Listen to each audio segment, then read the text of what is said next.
Okay.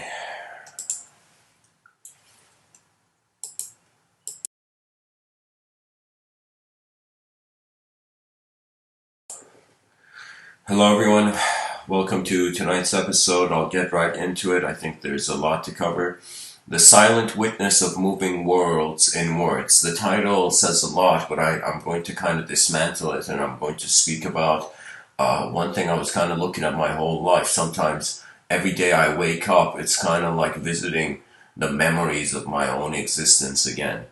And so something since childhood was about kind of building up fascination. Some things, they fascinate you in your subconscious mind, but then years later they appear in your conscious. So in some sense, I was fascinated by the spontaneous, by the instantaneous, by how there is suddenly appearance from what appeared to be nothing.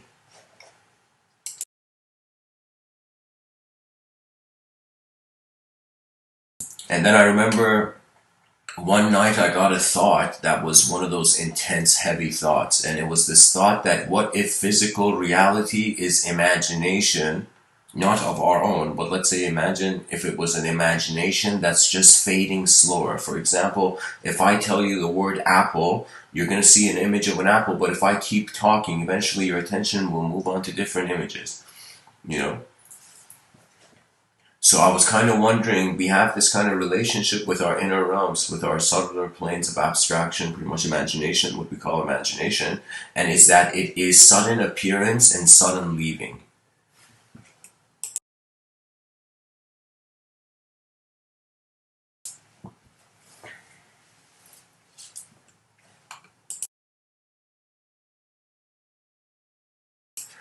In other words, I thought about the relationship of, imagine, for example, you imagine right now a character, and that character, in some sense, imagines another character, okay? And so I'm trying to say it's kind of like things appear, then they leave. It's kind of like they're being input somewhere else. I don't tend to perceive the world, the universe, as a machine, even though I speak about geometry in the future being the ultimate language.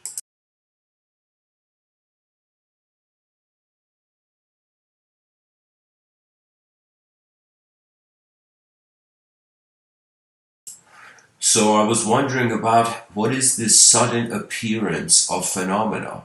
It's kind of hilarious. I think waking up in the morning is the only time we get to experience what a thought experiences coming into our attention.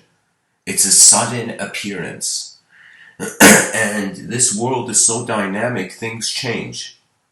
So, in a changing world, silence, stillness, these are crucial to kind of witnessing the movement and the noise of your world. If somebody tells me like, I don't know, I mean, I've seen so many different teaching methods on YouTube, different ways people are communicating things. And I noticed what was missing was the call for an ultimate command. We are designed for that. We are not designed to be instructed, but we are creatures that require familiarity. That means it's like, imagine you only evolved, but your world was like a photograph. Imagine the world evolved, you were just a photograph. You see reality moves at different speeds, and really it comes to a sort of, I say, all language is a technology, and it appears through dualism to us, through a duality.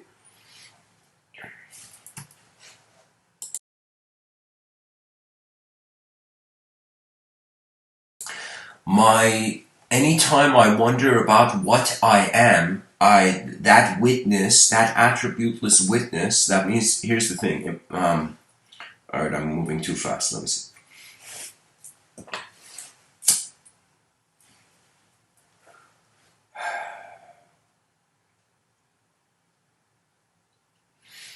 Human beings are objects to other people and also to themselves, but they're only stories to themselves. And it is only the dimension, the access to direct experience. Nothing is more powerful than this. When you realize this, when you want to learn something or remember something, you have to experience it. I remember So just keep in mind this idea that this world, when you open your eyes, there is silence and there is noise, there is stillness, and there's movement. And once you become mindful of these, you will tap into what I say is the experiential language of the ever-present mind. You graduate from needing words to be symbols, and you start reading your moment as if it's an ancient language. Reading your moment. That doesn't mean reading a book. That doesn't mean reading anything in the moment. That doesn't mean being anything in the moment. It just means your eyes become their pure self, become their pure, become they access. You become you notice your attention. Okay, right now, the first thing we primarily experience is our body being in our attention. If I literally close my eyes, my body is out of my sight, you know? And then the other senses are kind of painting the picture. So it's kind of like our sensory perception, there are paintbrushes, but it is the attention, and based on how much you've observed, what you received, it's the attention that projects it out. I am not having a relationship as a concept with myself. Especially in all endeavors I've been doing, after a certain point, I couldn't, it just wouldn't make sense that I was a concept. It's like the hardest thing to believe is not in things outside of your eyes. The hardest things to believe is the things behind your eyes. Because what is behind your eyes comes as an evocation. What that means is the mind speaks through vibes. There we go. That's an incredible way of saying it. The mind speaks a hidden emotional language which has to do with the speed of image moving behind your eyes like a film. And for a long time, I was wondering, am I just one being or am I two beings? Why is there imagination? It was always this thing of like, why do I have access to this private room where I can imagine something, and if someone was beside me, they couldn't see it, right? So all the phenomenology in my moment eventually gravitated through a sort of strange, random self-inquiry. Like I asked a question from myself that I really didn't know the answer. That means, like, I don't know, for me, every moment can be a question or an answer. Because I don't limit dimensions in my experience. Some people limit dimensions because if they change to themselves, they fear they might not understand themselves. And this was something that kind of Friedrich Nietzsche pointed to. Those who stare at the abyss stares back at them. Something like that. But Nietzsche meant it more in regards to, like, if you fight a monster for a long time, you got to be careful not ending up becoming a monster. And this is the thing. This is the thing that I was always wondering, because in modern life, relationships are vast and people's DNAs and upbringings are different, and so there's various psychologies.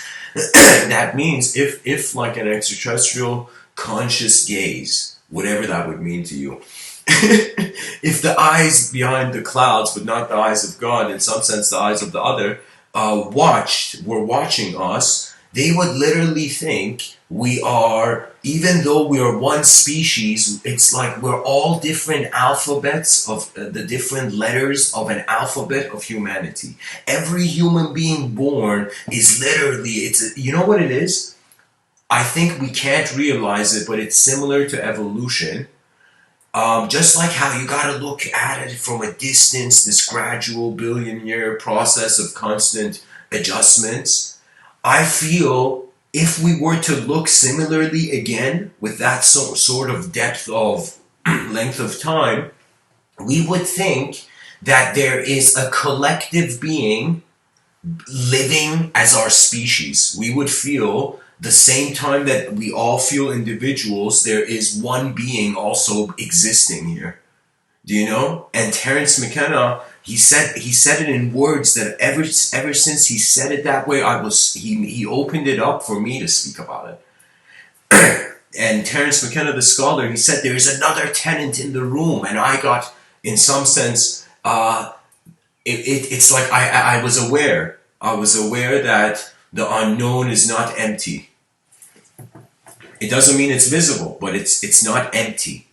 There's stuff happening in the moment that has nothing to do with the language, any of the languages of the human being.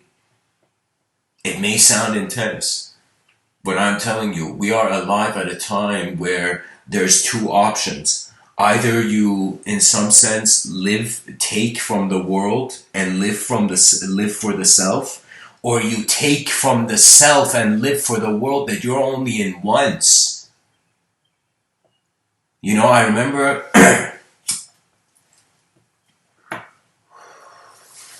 there was this. I was at this kind of party, and you know, there was this girl I was fond of, and you know, we start talking and whatnot. And I remember I asked her a question that was like, if you had two choices between living for yourself and living for others, which one would you choose? And she instantly said, living for myself. And that's when I knew the all the hope for the future. I literally destroyed my own interest in her, you know. And not because that's the wrong answer. I mean, it's I destroyed my interest, but I kept being friends with her, you know. But it was a situation though where it was as if she was more important during her experience of this life, and that is true. Biologically, I don't disagree, but subjectively, I disagree. And let me tell you what I mean. I mean, think about it. If we were looking from a very high altitude at what's going on this earth, we'd see massive movement. And if we could fast forward the earth, if we could fast forward the surface of the earth, it's literally like plants growing, like plants growing from the soil, do you know, and suddenly returning back to the earth, do you know? And it's weird. It's weird how human beings massively are just popping out of nowhere into a sort of conscious existence and being named and being made a person. It's kind of like, you know what life feels like? There was this movie, Enemy at the Gates. And in this movie, there was a scene where the Russian soldiers had to run in the battlefield, and they had no choice. They couldn't run back. They'd be shot by their own Russian comrades because they were being traitors if they ran back, if they were afraid, and if they ran forth, they would get shot. So literally, soldiers were pretty much put in death traps. War was a death trap for massive. It was just massive death. It was massive foolishness. You know. Excuse me.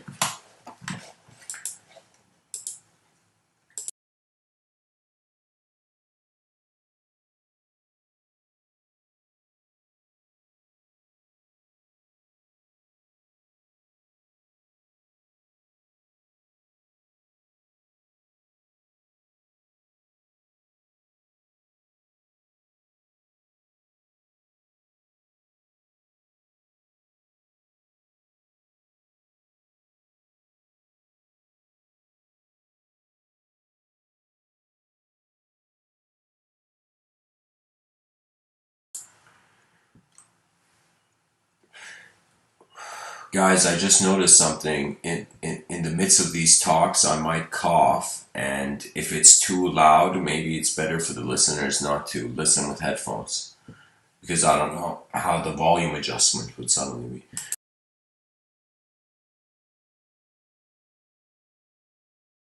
Anyways, the soldiers were sent to the battlefield. Some of them were only given bullets. Like imagine all the people in hardship living in this world, and some of them were given, in some sense, guns. And in that scene in the movie, literally the soldiers were pushed forth. They were armed and they were pushed forth. And the child is literally opens its eyes in the world, is not a shape, and it's armed with the way the parents spoon feed it, the environment spoon feeds it, the society spoon feeds it, the politics of the country spoon feed it, how everything in its environment spoon feeds it, how the cultural events spoon feed it, how ideas and language spoon feed it, and until that child will go through a wreckage of ideology only to realize that from the beginning they were allowed to be a new view. That is the silent witness. It is the embodiment of novelty. Or you can say novelty is the body of the silent witness when the movement is no longer conditional. It's this fascination we human beings have with compartmentalizing our experiences of life, and at the end realizing we've kind of divided life into folders in our mind.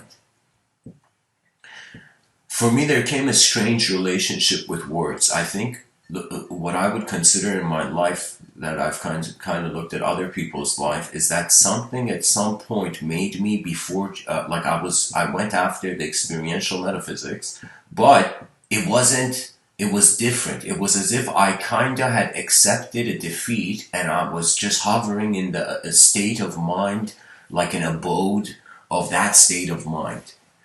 Excuse me.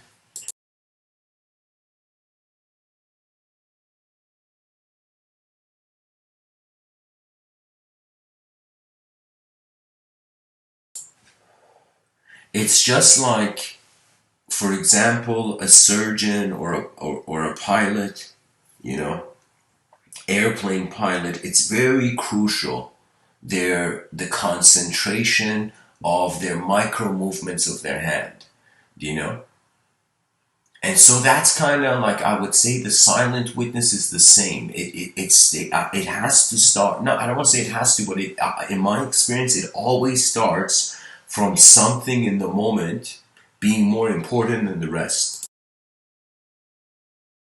What that means is, think of it this way, that throughout your life, your mind is endlessly giving you options. You go look at like a product in the store and your mind is like, should I buy it? Should I not buy it? Yeah. You know, your mind is endlessly giving you options. So what the mind is literally like this energy that is waiting to play with something. Okay? And most human beings are focused on playing with objects, and certain human beings, certain range of society are interested with playing with subjects. That means they don't just care for the evolution of objective phenomena. They look at how objective phenomena is being moved by human beings, and human beings, it's their attention that moves humanity.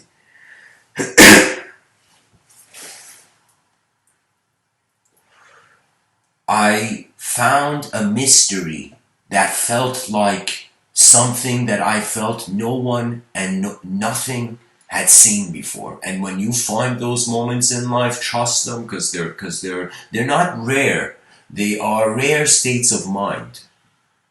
Because throughout life, so many experiences fill up that people shouldn't really worry about learning. Let me tell you why. Because technically, you're designed to get acquainted with the design of your world. So there was this psychologist, I forget his name, but I was reading his book. He said something. I even forget the name of his book, really.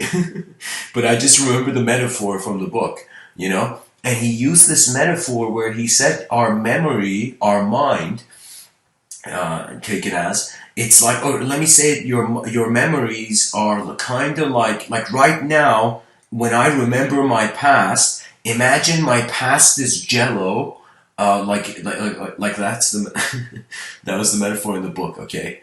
Like the guy said, like imagine a cube of jello and you pour from a spoon drops of hot ink. I know it's an odd metaphor, but it's one that perfectly fits visually.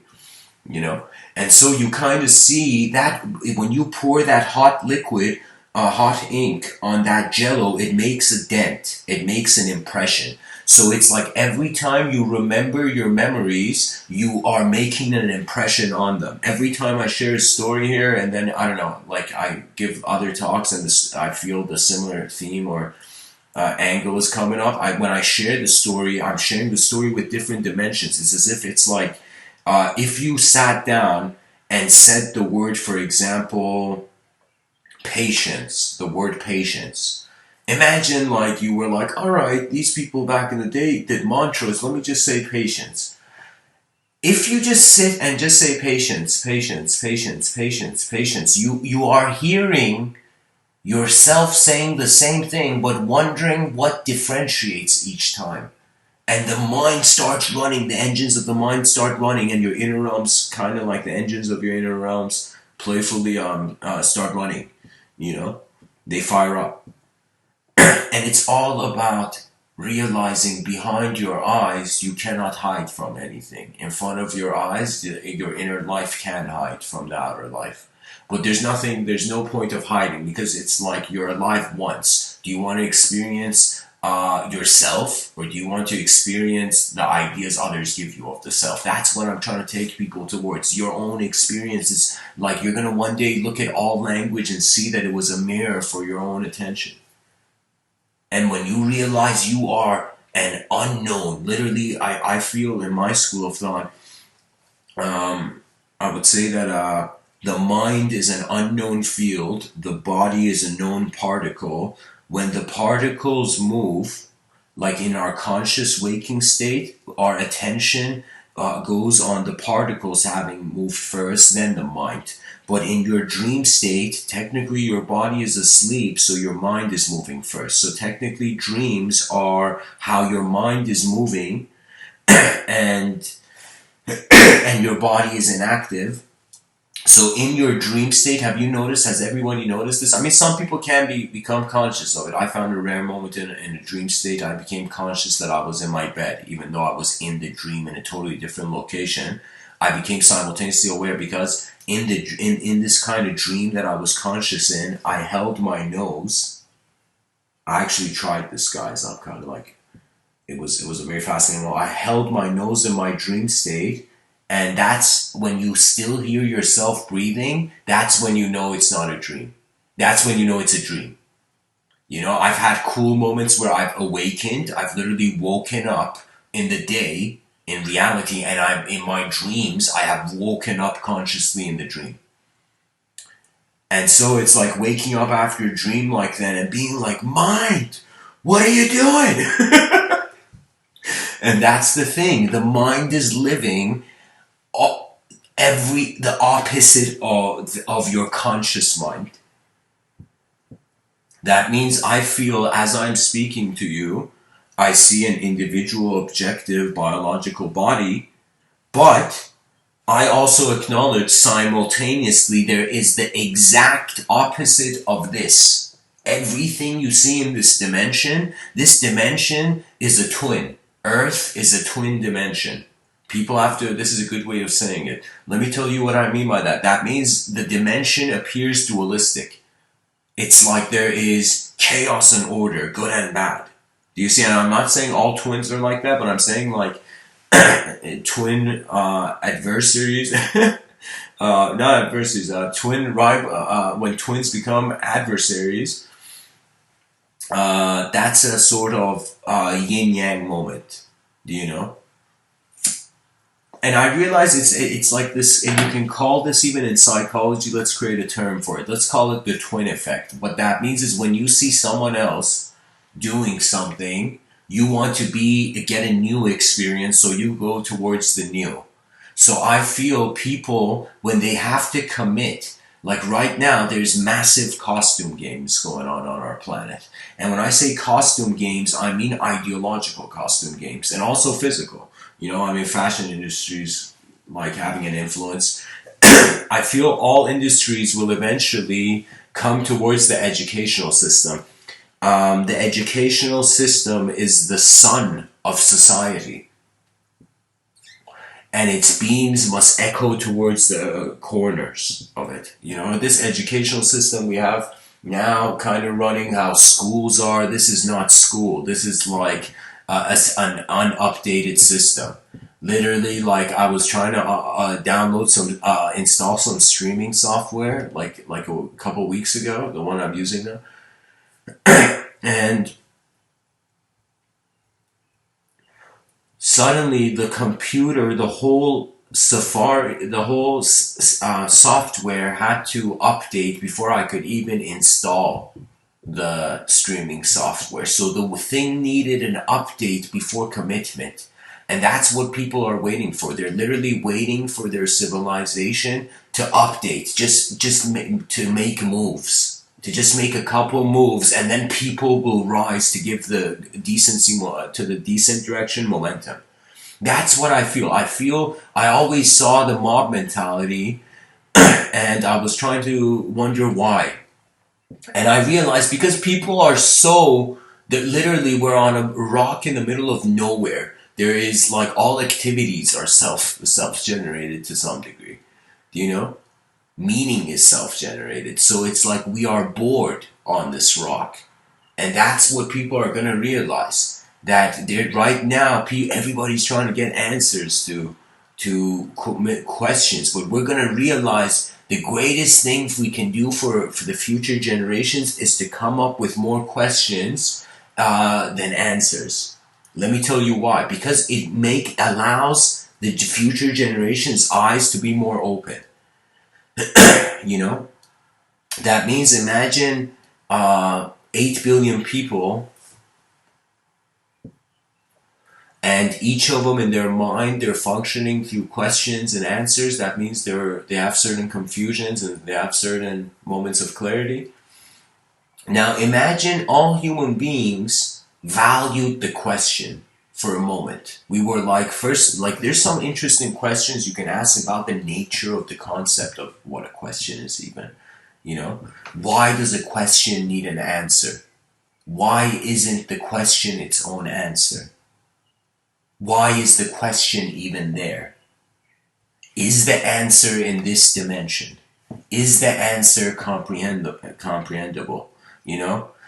Is the question comprehensible? Do you see so many ways of movement? I'm just telling you, just look at yourself right now. Look at how many ways you can move in three-dimensional space. I am telling you, just like I could, with my intent, go left, go right, anywhere in the space I am. Do you know, just like I have mobility in the manifest, I am telling you, attention is the only thing that is mobile in space. Attention is the soul of space. It's the divinity part of life. Your attention is the mystery. And now it's the choice of the human being. You know, some human beings, we have this sort of sacrificial urge. It's like when we feel, it's like people have different levels. There's some people who feel nobody deserves anything. There's some people who feel everybody deserves everything. There's some people who feel they don't deserve but others deserve. And there's some people who feel they deserve and others don't deserve, for example. And so those who feel they don't deserve but others deserve, they keep civilization at a dangerous point. That means I understand the honor, the nobility, all the soldiers that fought in the wars, they were protecting their nations on some level. But on some level, the war was stupid. Even though on some level it's undeniable. I mean, we have to have the rational approach that it's better, we have more intelligence on the planet than less intelligence. You know, and I don't fear overpopulation because the solution to overpopulation is designing sky cities, which I speak about in Civilization 2.0. We have to notice that sometimes really what meaning can silence and stillness have? Can anyone define stillness? Can anyone define silence? Can we ever as a creature be silent when our heart is beating? When the blood is moving in our veins? It's as if the universe was never static. I feel the divine thing of life is the fact that we see an ego in all this changing phenomena. In an entropic universe, we have dared define it. We have dared define it. That's why I'm saying if the future generations, a couple thousand years from now, looked at now, they would be looking at how many human beings could see beyond the ideology and the language. They can become observers of mind. The mind is not something you can touch. You can't, like, somebody, like, you can't say, like, put the mind on the table.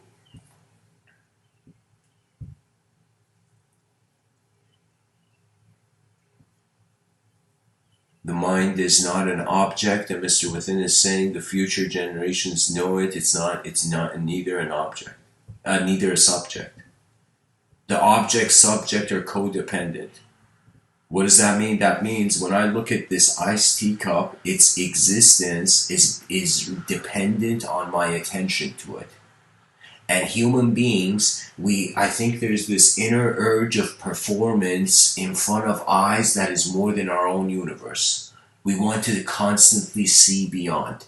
It was like right now, we're defining evolution as survival of the fittest, okay? We're trying to survive in the fittest way and endure and reproduce and keep going.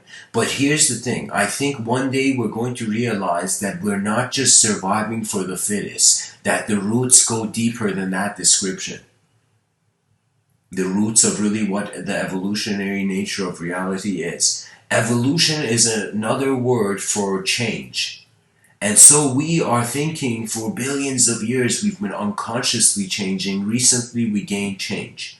When you look at evolution, you feel proud, and that's why I say science is mighty, because it has the honor of ascension. Science is kind of strange. Science's denial of religion is the ascension of science. And religion's denial of science is the ascension of religion. It's messed up, guys. I'm telling you, these ideological systems were crafted very, very viciously,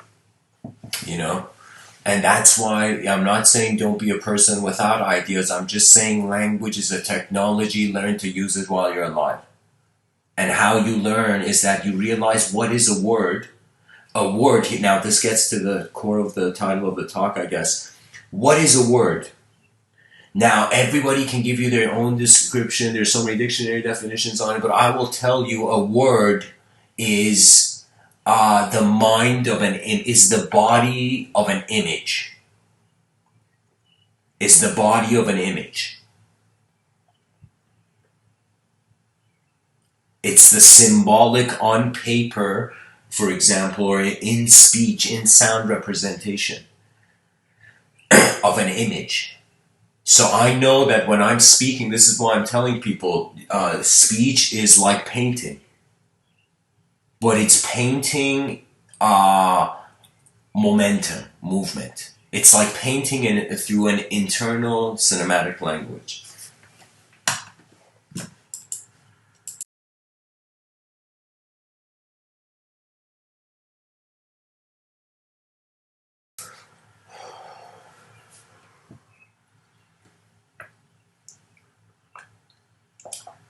I think usually we should create this strategy as a species, as a civilization, really, that anytime there is more than 60 or 70% max, but when there's more than 60% inefficiency, we should completely think of a totally new system.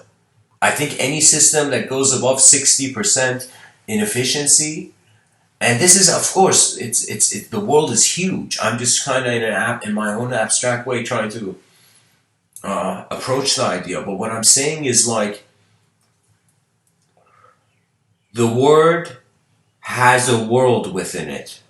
That world is an image. All the language your mind knows is because your mind somehow equalized the symbol with the image. When I look at this right now, this iced tea cup in front of me, the cup, the reason I call it a cup, you see, that's the wielding that happens between an image, an inner image through language being linked to an outer object.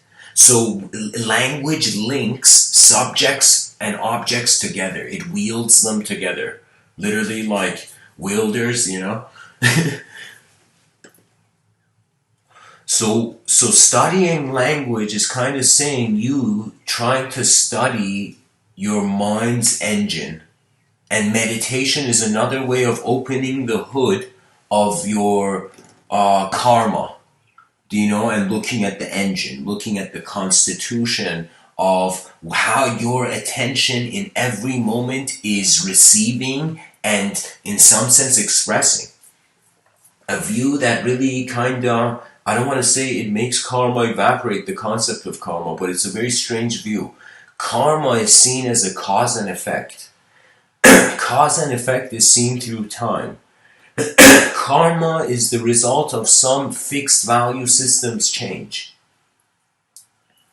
So technically, if you are not an idea or a person who has karma, if you are just this witnessing presence of attention, who is the thought? It's fascinating, right? Like when you see your friend, you know, people talk to each other, hey man, how's your day? All this stuff. And then suddenly you see that it's like the idea of the self is creative. When you speak to people on the phone, that's like you're exchanging films through sound. Do you see what I mean? We have this strange innate ability to translate the inner film into sound and words instantly. It's simultaneous. And let me tell you, there will come a day where knowing will be like breathing, where truth and illusion, that game we're playing now, it will become like breathing. The children of the world will not care. They will see much further. And that's all I'm trying to do, because I know that everyone listening to me now, this world is beautiful. You know why? Because even when the gardener is no longer around to water it, endless gardeners are appearing on this, you know, garden of existence, as the Sufis would say. How every person, every moment of this manifest realm has a soul. But it doesn't have a soul in the way, ghost way, in the naive ghost way we've understood it. It's where the witness, the observer of the object is not an object. You experientially instantly know this. Then you realize the observer of the subject is not a subject. You instantly know this, and then experientially know this, and then you are in the unknown. You are the unknown. And you remain in the unknown. And don't fear it. Don't fear the watcher that you have been in every moment of your life. Don't fear your mind. That's the only way you can acknowledge it. You have to start, they say what somebody said, what, like, people are losing honor. You know, sometimes you hear people say, chivalry is dead. It's like, oh no, you know.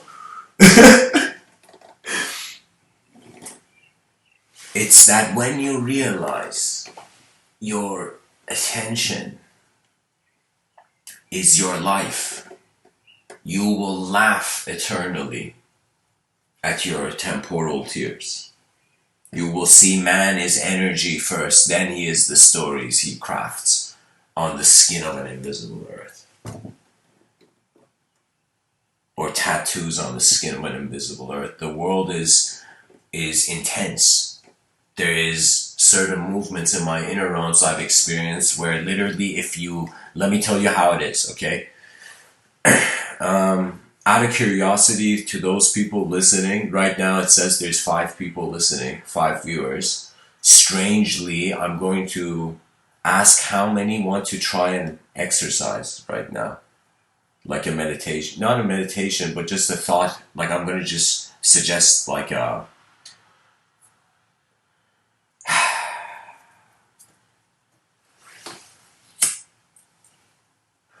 alright, if your ears find this moment, then your ears are welcome to this moment. Close your eyes. Acknowledge how you're here. Acknowledge how you are here simply. Acknowledge how you're here in a complex way.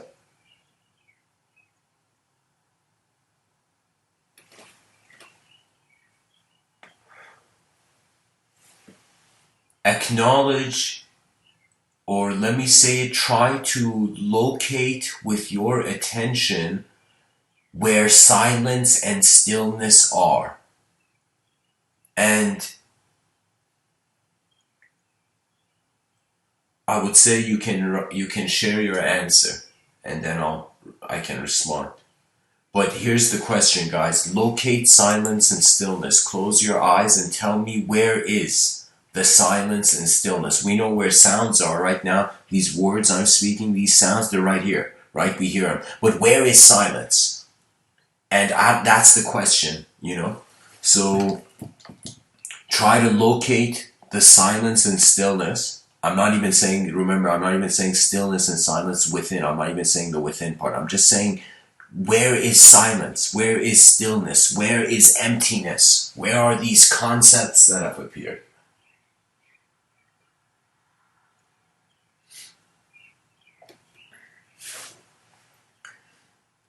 Right now, for example, my eyes are closed. I notice that most immediately I'm seeing the light of the screen behind my eyes, the light of the computer screen. But I also notice my presence instantly. The instantaneous is really where there is no dichotomy, there is no question or answer, there is no doubt or certainty. When you reach that state, your mind activates as an ocean. So right now, you're living like a drop in an ocean. But there will come a time where children will live like oceans in the drop. You will realize the big and the small are how your attention is moving. How your attention moves, your own conduct, your own existence. I'm telling people this is the way, where you are this attributeless attention. And this attention has been conditioned to endlessly fit the puzzle pieces of the ecosystem. But it is only you who can stand from the chairs that you have been maybe put on. Do you see? You have to suddenly see. This is, I'm telling you, if it's like,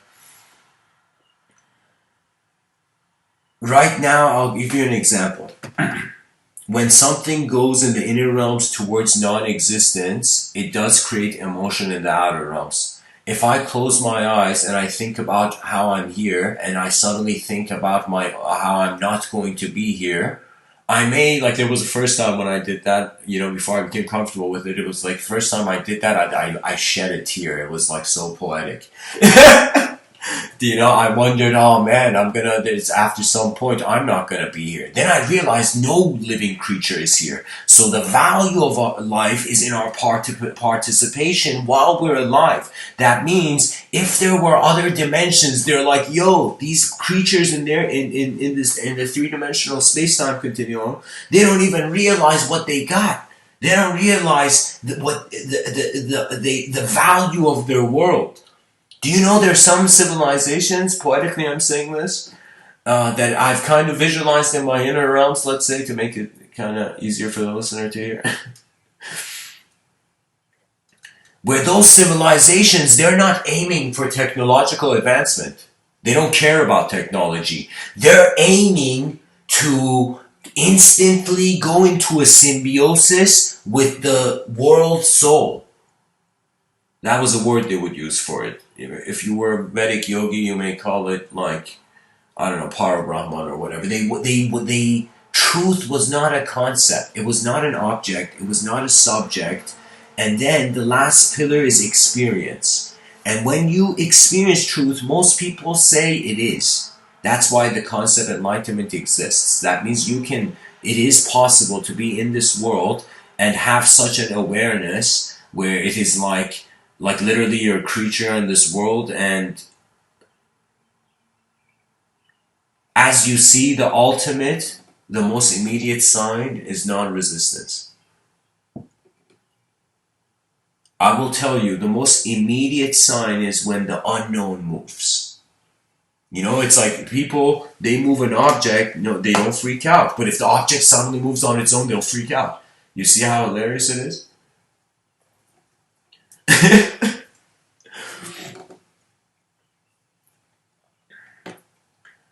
This wallpaper I've chosen, it's kind of making me feel like a silent witness. And that's the cool thing. There's so many moments in life that are literally like treasures. I would say, like, treasure hunting is exploration. But exploration has no end, and the explorer that realizes this exploration has no end doesn't desire, so life just gives them what they deserve. Not what they deserve, what they resonate as, what they feel they deserve. On some level, it after some point it's very hard to tell if you are watching the idea of yourself, the archetype of the self, let's say, or in some sense the self is watching.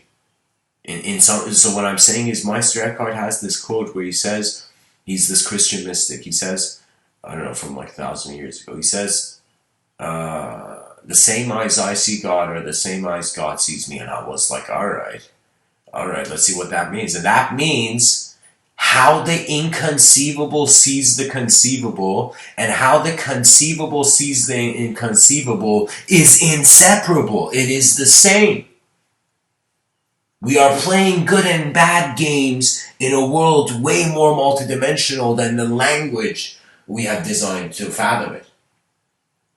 Let us be the honorable advanced communicators that saw the void, and they just for a nanosecond, they just shed tears for the lost past and ran towards building the future. You see, it's kind of like something I always admired about the sort of, how would I say it, like when I was young, I would see National Geographic and I would see lions and I would see tigers, and their approach was that they were just stable. Like the tiger was like the samurai of the natural world. You know what I mean? It was as if this kind of, it's like some animals feared their strength. Some animals feared their own strength against other animals in nature, and some animals didn't fear their own strength. And what that means is, most likely, if our eyes open in some characteristic of the world, some character, we're all like characters in the story of the world, in the story of history, are we not? Like, you know, even though we made, so many lives are lived in silence, but I feel now the internet is opening up this domain of archival movement. I have this prediction, guys, that I will feel in maybe 200 years or less, cyberspace economy is going to be unfathomably way more. That means, like, how would I say it? It's like,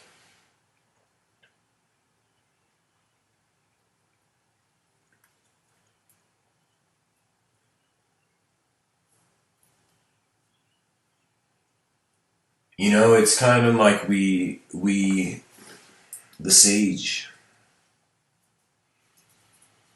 Actually, forget the sage.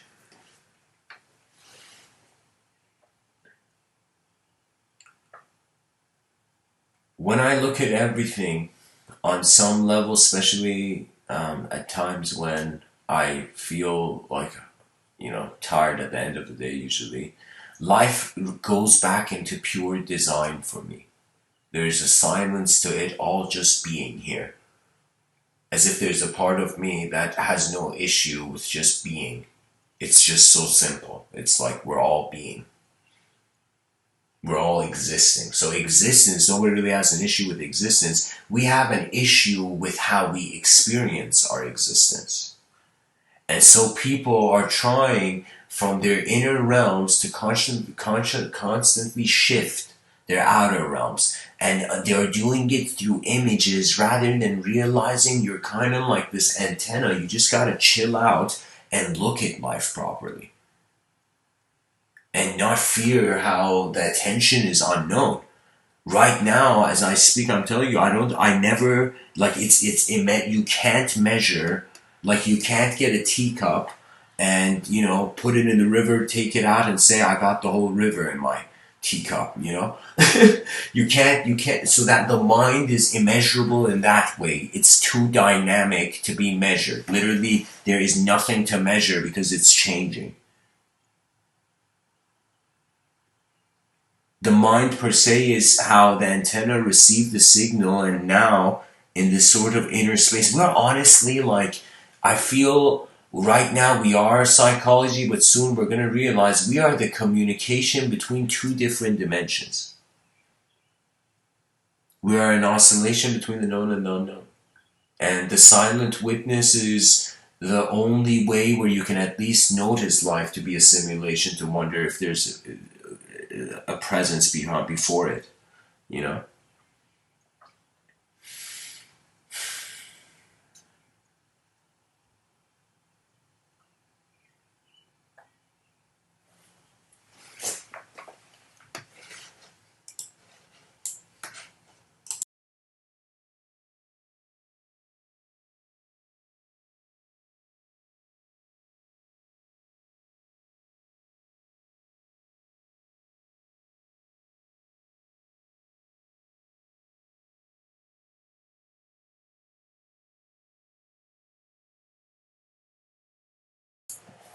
I feel,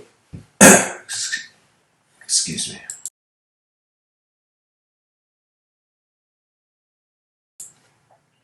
Sorry guys, I was kind of like, couldn't speak there for a second. I don't know. I feel life is art. Art is constantly moving towards the unknown. If we suffer because of the unknown being more than the known, if we fear the unknown, there's way more unknown than the known, so you will always suffer. So I feel the greatest state of mind happens when you can accept what you don't know as equivalently as what you are accepting is what you know. I think this is confusing people. I'm just saying, like, trust your inner realms, trust your outer realms, watch your mind. And then you'll notice you'll notice your own mind's dance, and you'll tap into rhythms, and that's where talent doesn't become something per se that special. Talent is an intimacy with the craft, with the art form.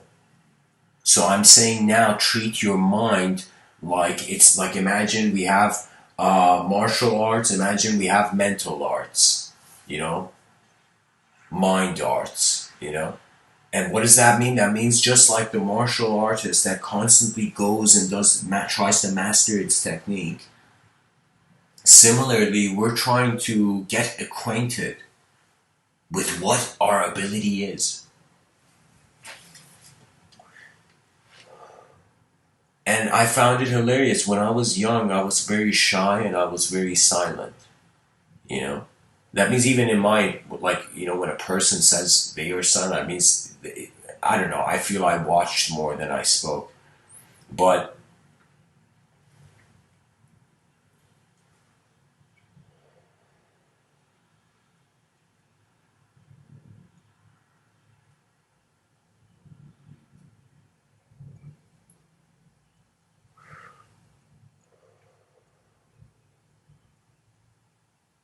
back then, I felt, will I ever get out of this wall that's between me and the world? In the future, I literally grew out of that wall. Like, the wall was so short. There's certain times in life where you gotta be the student and just learn from the moment. And that's the cool thing, because really when you see people with greater skill, I've been privileged to see some people like that in my life. And when you see them, you don't want You don't want anything from them. You get first fascinated by the mystery, then you want. That's a health. I would say that's a healthy desire. Have a macrocosmic wonder, then desire things. There we go. That's the solution. That's the solution. I'm gonna write this down. This is such a solution that I think it's a missing puzzle piece to a lot of my own writings. We need to see the big, then decide for the small, not only see the small and want the small. So macrocosmic, access to macrocosmic context, then evoking any sort of concept in the moment. And guys, I don't know what people think. I mean, there's a lot of connotations to metaphysics and spirituality, but like so many stories are attached to what it is. You know, magic is trying to own spirituality. You know what I mean? Like various techniques, religion is trying to own spirituality, but spirituality is literally the unknown. And it's very fair to say that before we were born, there were people here. So that means it's all about access to the unknown. Imagine in the future, millions of people sign a petition to connect, and this petition, if it's decided upon, it's gonna cause all the people in the world's heads, their heads to be connected. Imagine to this computer, and people were like arguing about the debates of why this should happen or why this shouldn't.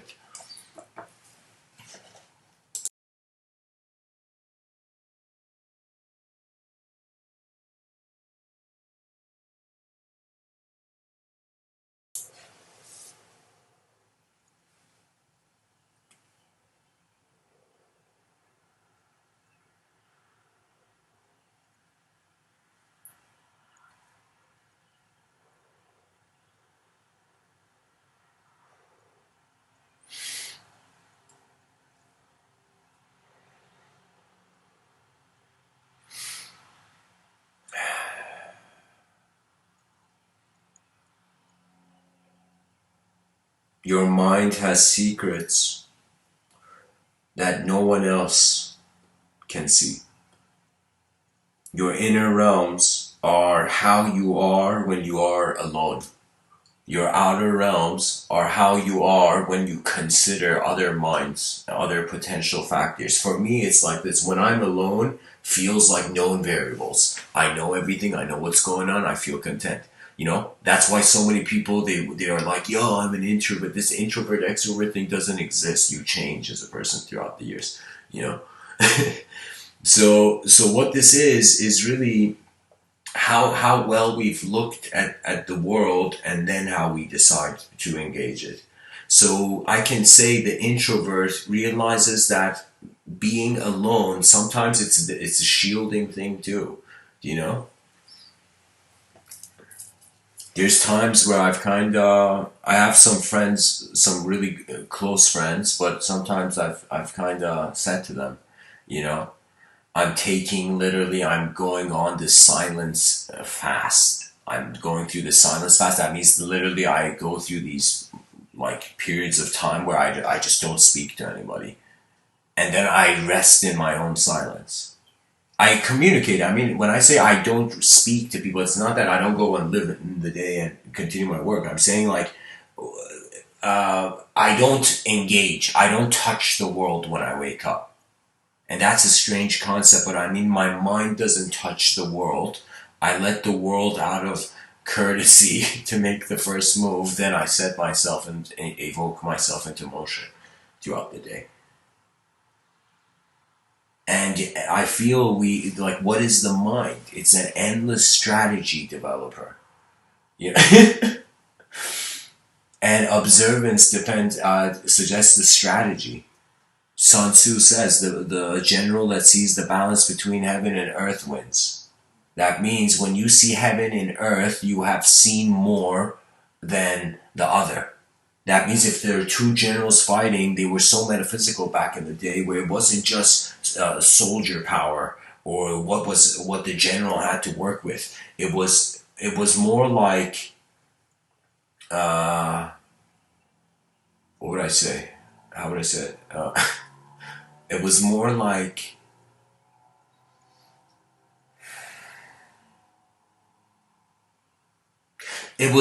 like, which general was more attentive to the earth moving before the soldiers were.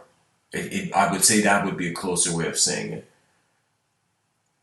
It was witnessing the balance of nature. Literally, it would be like that moment that Star Wars somehow depicted this. I was very fascinated when I saw like Star Wars. I mean, I saw it when I was young, but later on, when I really looked at the film, it was, how can I say, that moment where, I don't know, it's like the Jedi defeats like a bunch of, stormtroopers or whatever. And then, like, the guy turns around, like, and says the force is strong in this one. You know what that means? That means that guy's destiny is not to be killed by those guards. So endless guards could come, and he could fight them, but it's not their destiny to kill him, for example.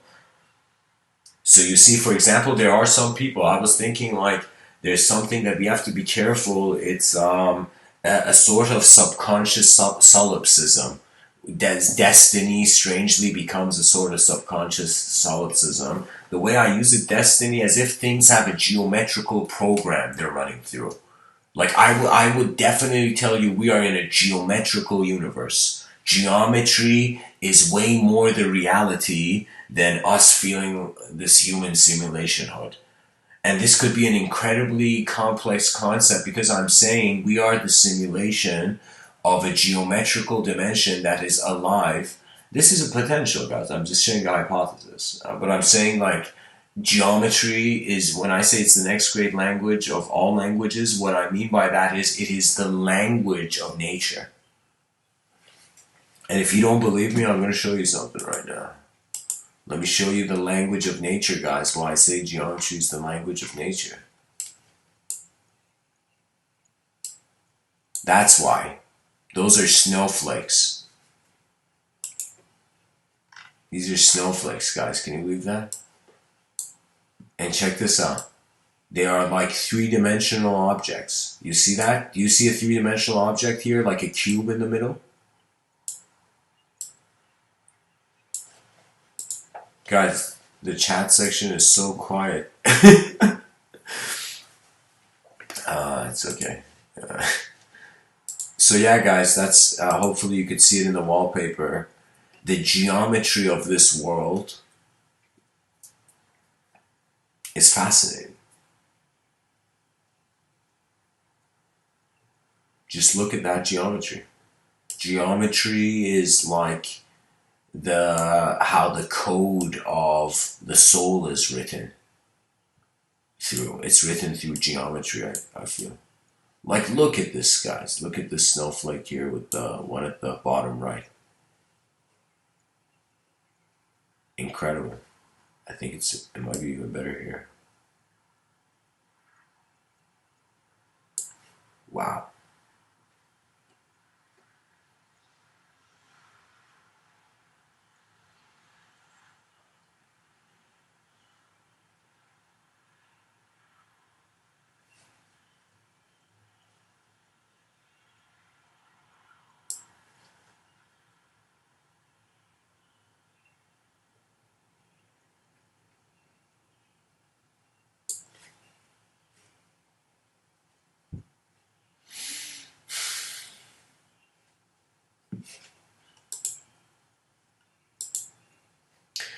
Anyways, guys, I'm gonna say one last thing about silence, and probably end it off here. You have always been the conscious part of existence. We are creatures that have known nothing else other than consciousness. And what consciousness appears as is being like a viewer of world. And a part of this world is a self you can move as that viewer.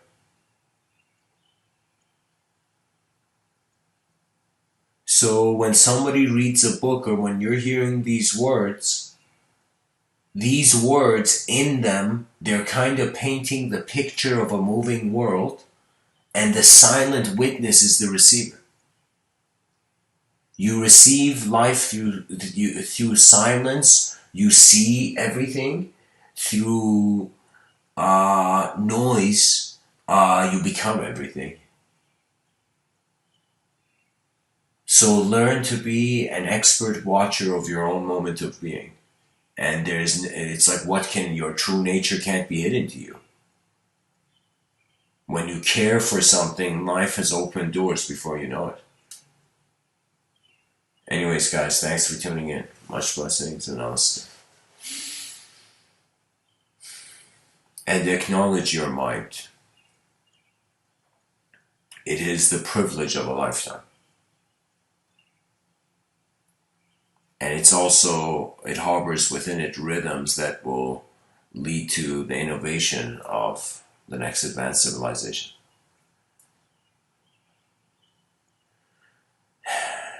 May Civilization 2.0 be realized. Rise, mankind, rise.